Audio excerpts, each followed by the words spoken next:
Hello, welcome to the weather update at 6 p.m. October 29, 2020, and we're dealing with the rain, dealing with the wind. Not nothing damaging or anything like that, but just a very nasty day across the area. You can see the radar, and we are definitely in the rain here. Let's look at this one here. This is a wider view, so there may be a little bit of a break a little later this evening, but I have a feeling it'll continue to drizzle probably even after all this rain is done.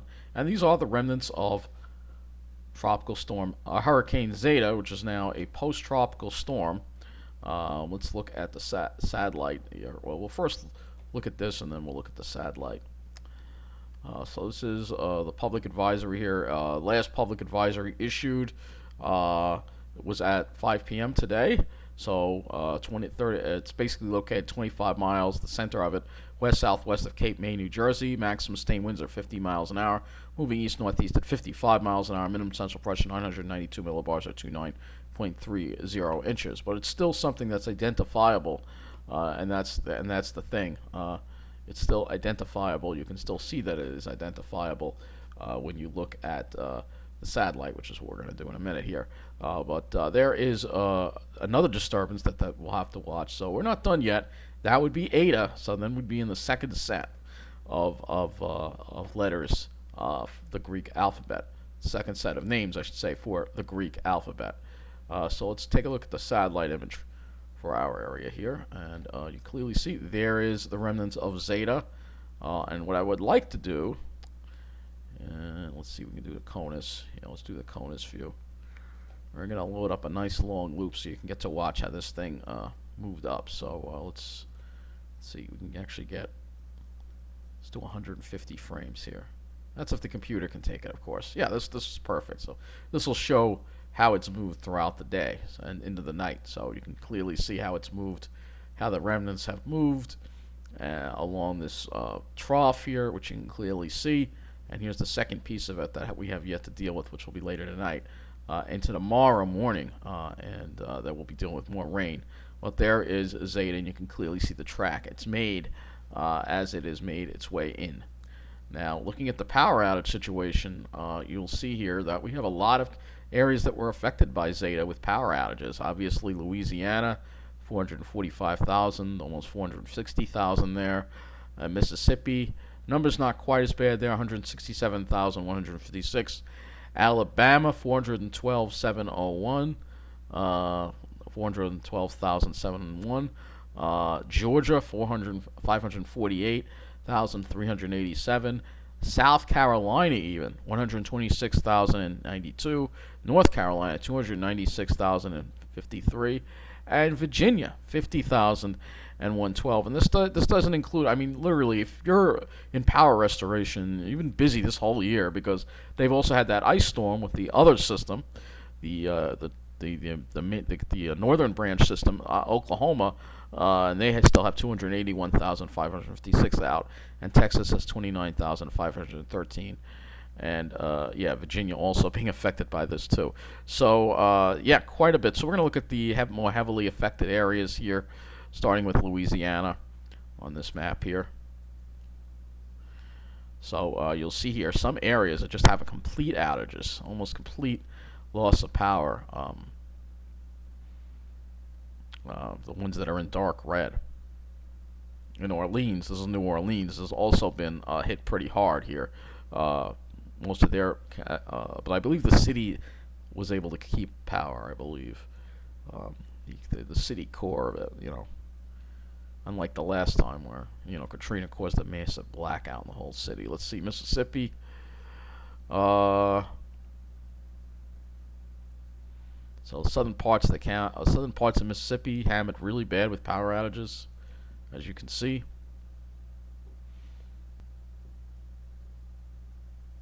Alabama was hit very hard. So the southern part of Alabama were hit very hard, and even far inland, some of these areas. Look at that, Dallas County, almost a complete blackout there as well in these areas. So this storm really caught. You can clearly see the path of where those high winds went by looking at that. And then we go to Georgia. It's mostly in the northern part of the state. We have a large impact of these power outages as well. So you go up north, you have some counties there like Radbun that have nothing. They're completely blacked out. When you see that, that usually means the transmission system was damaged. Now we go into South Carolina. I mean, this has knocked out power to a lot of people. I don't know if you add it all up together, it's probably millions. I'm sure. So then there's North Carolina. Not quite as hard hit as far as you don't see as many of the dark reds, but still, you can see where that damage occurred, mostly in the western part of the state. There, and now it's also affecting Virginia as well. Oh, it just dropped to 38,000, so they are making some progress in Virginia. Yeah, they were also affected, and that'll probably be the western part of the state. Yeah, interior part. There's one area that looks like it has Danville, that's been affected badly. So yeah, a lot of damage, and we're going to actually go to the Twitter right now, and we're going to see Zeta. Well, it wants me to. We'll just do this. Twitter Zeta.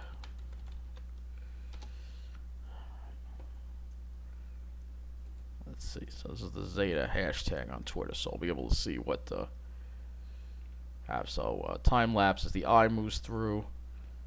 Zeta knocked out power in Georgia, including at the polling station. Oh, look at that. Oil refinery lit up the sky there.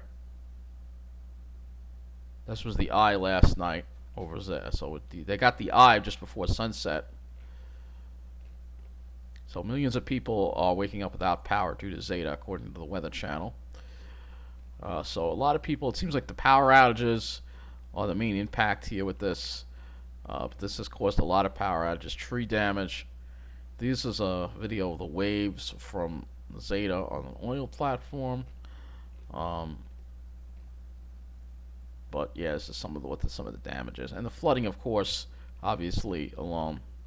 We've seen Jim Cantori post those videos from the Golden Nugget. So 8.2 feet at Bay St. Louis. So there was a storm surge of 8.2 feet at St. Louis. And there's a video of Lake Pontchartrain. So quite an impressive storm altogether. This has caused a lot of power outages, and it's going to keep the power crews busy for weeks.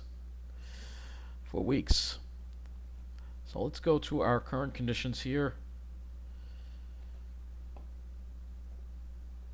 So we can take a look at what's going on across the area as far as the weather goes. Get our surface observations, and I want to include the dew points in here because we have weather hazards that we got to talk about in our area. It's amazing how fast this thing has moved. But I want to look at some of the observations here and some of these wind gusts that are being reported. We do have some wind gusts offshore up to 42 miles an hour, 26 miles an hour in New Jersey. So nothing that's really damaging, but it is enough to make it nasty out there. And there could be, like I said, some flooded. So we can see here, we've got a lot of colors on the map here. We've got, for New Jersey, we've got a coastal flood advisory. So we've got coastal flood advisory. It's in effect for us too as well, by the way. And also a freeze warning, because when it gets cold tomorrow, we're all going to be under a freeze warning by tomorrow night. That's not what I wanted to do. I wanted to get the advisory for our area. So coastal flood advisory and a freeze watch. So we're under a coastal flood advisory. And you'll see the temperatures here, pretty chilly in the 50s. But if you go down south, it's much warmer in New Jersey. And this kind of shows you where the warm front is. Because there's a stall front, and that's what the remnants are riding along. And if we could pull up those observations, that would be great. This computer would cooperate. You'll see, still waiting for it to load.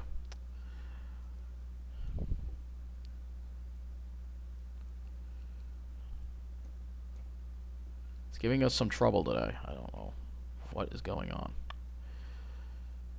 Are we going to have to do it the old-fashioned way? I got the spinning circle. It's not moving at all. come back to that. So we'll have to look at some of the observations here and see, because I can't get that map to load. I don't know if it's the computer or the internet or both. 51 degrees at Farmingdale, northeast wind at 16 gusting to 24, the dew point of 47. If we go further south into New Jersey, though, let's see, is this still? All right, come on. All right, we got some. I don't know what it is. So you can see it's much warmer in New Jersey. Again, I don't know. We're not able to get all the information on the screen. I don't know what's going on, but you'll see here that it's much warmer in Jersey because you can see there's a stalled frontal boundary off to the south. I really wish this would have loaded properly. Maybe if I pull it out, it'll load properly. All right, this is a good example. All right, so you'll see here that you see that's where that it's more humid as you go further south and warmer. The temperatures and dew points in the 60s. And if you go to Wildwood, boy, they're really in the tropical air. They are at 70 degrees with the dew point at 68. So you can see that where the humidity is and where this frontal boundary is, which is right over here. You can draw it if you want. Boundary is right over here.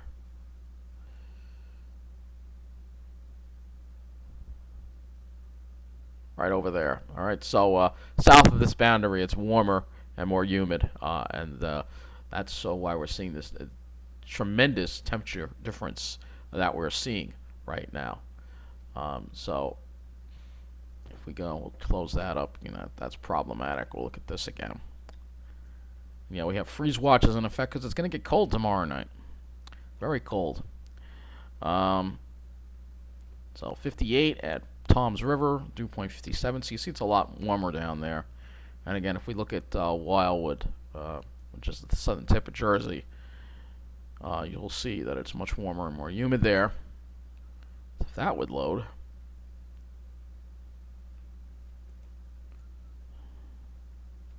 $70 degrees. So this one has 70 degrees at Wildwood with a dew point of 69.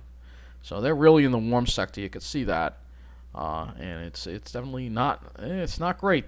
Glad I'm not in that humidity, but that's the humidity from the Gulf there, from Zeta, that's come all this way. But luckily, we're not getting into that. We're further north, so that's very important, at least. So let's go to the models now, and let's go look at what's going to be happening. And this is the 18Z GFS, which I guess we have enough in to work with at this point. So let's go take a closer look at our area. I'm not going to go to the large scale upper air pattern in this update because we've got enough other stuff to talk about. Pretty much know the deal with that. So this is the GFS. There is the low from Zeta.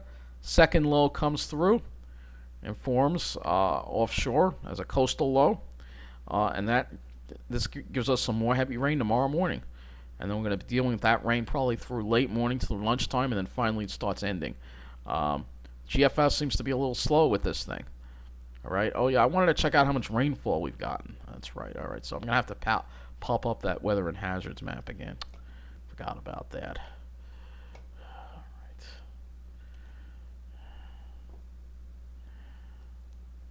So, yeah, I knew I was forgetting something.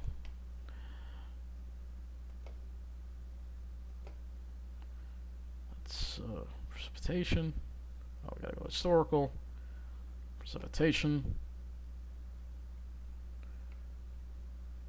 Why is it not showing up in here? There it is.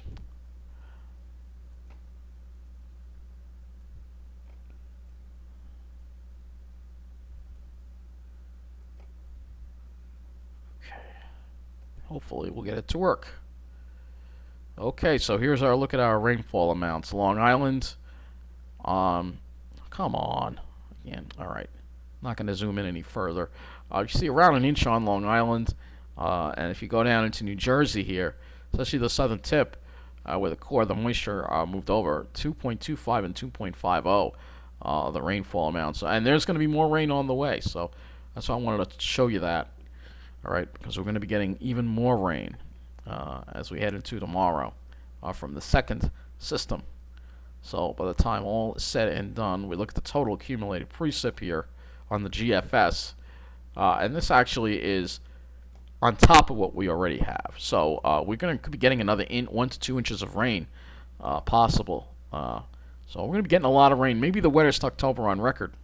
It's going to be a ton of rain that we're going to be getting across our area over the next over this time period. It's just crazy to see. So move this back to this. All right, so that's the GFS as far as the rain. Let's look at a couple of other models like the NAM. So you see we get a little bit of a break, and then the second low forms, and then we get back into the rain tomorrow morning. And then you can see the NAM wants to develop this area of snow to the north. So upstate, they might get a little snow. It probably won't stick, but it might toward the end. You know, a little interior. I don't think we might see a couple of flakes as it ends in the afternoon, but once the afternoon is there, it'll end. It'll dry out quickly, and we'll be done with all this rain. Let me see what the NAM has for total accumulated precip. And this is the 18Z NAM. So yeah, another 1 to 2 inches likely. Again, agreement on the NAM as well from that. So you can see clearly that there's an agreement. So let's go look at another one, which is the HRRR.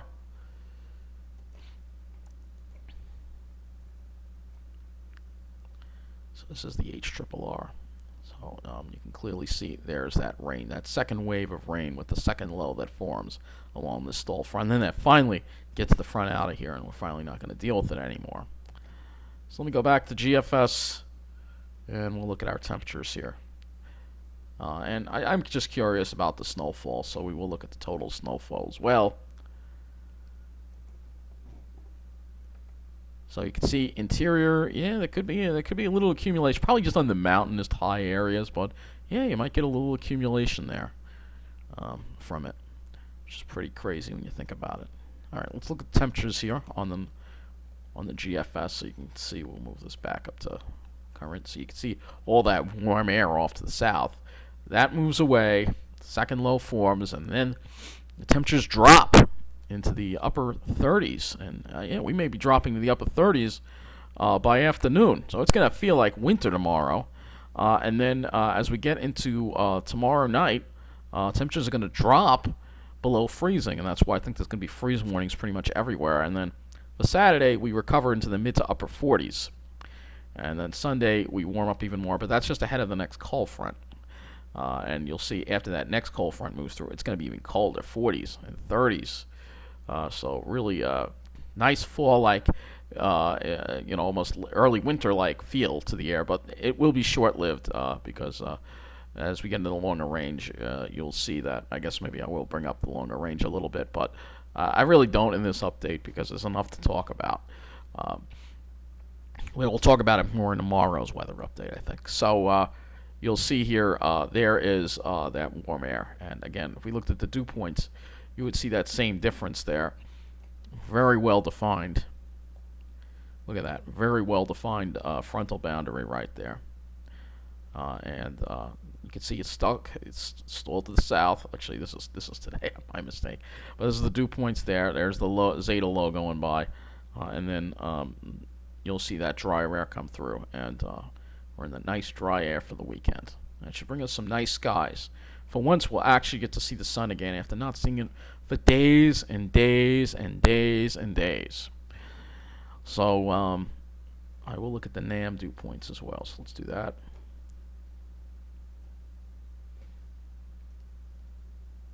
So here we are. There's the system going by to the south.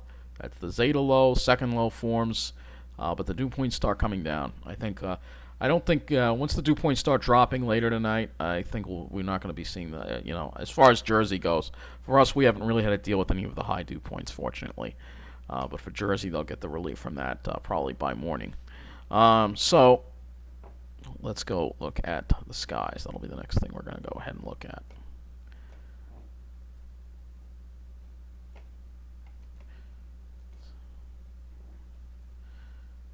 So tomorrow we'll obviously be dealing with the clouds. Probably we're going to have to wait till Saturday. No, we finally see the sun on Saturday. GFS might be exaggerating these low clouds a little bit, but we'll finally see the sun on Saturday with a nice sunny day. and then we see more clouds roll in on Sunday ahead of the next cold front. But like I said, I'm focused on the short range right now, as in the next couple of days. So Saturday should be a nice day. Obviously, nice day for Halloween. Let's look at the NAM model sky cover. So the NAM is doing the same thing. It like wants to bring in some clouds to New Jersey. I have a feeling that looks like the wind might be more northeasterly that day, and that will help to bring in some clouds to New Jersey. But Long Island should be clear. It should be a nice clear day on Long Island. So that is pretty much what it looks like there with the skies. And I guess that's going to wrap up this weather update. A lot to talk about. Obviously, with this weather going on, I'm not going to go into the long range too much, but we have a lot of we have a lot of rain coming, and I don't know what the record is for rainfall in October, but we may come close to breaking it, or at least some areas will, because this is a lot of rain to get in a short period of time. I mean, relatively short period of time. So we will have to watch for flash flooding and river flooding and things like that too. Though again, it looks like the worst of the rain is going to be the southern part of New Jersey, south of Toms River. But again, just a lot of rainfall, and I don't know what it's going to do to the fall leaves. It's probably going to cause some issues for that. Unfortunately, we're just going to get another year of crappy fall foliage again. So that's going to be it for this weather update. Take care, and thank you for watching.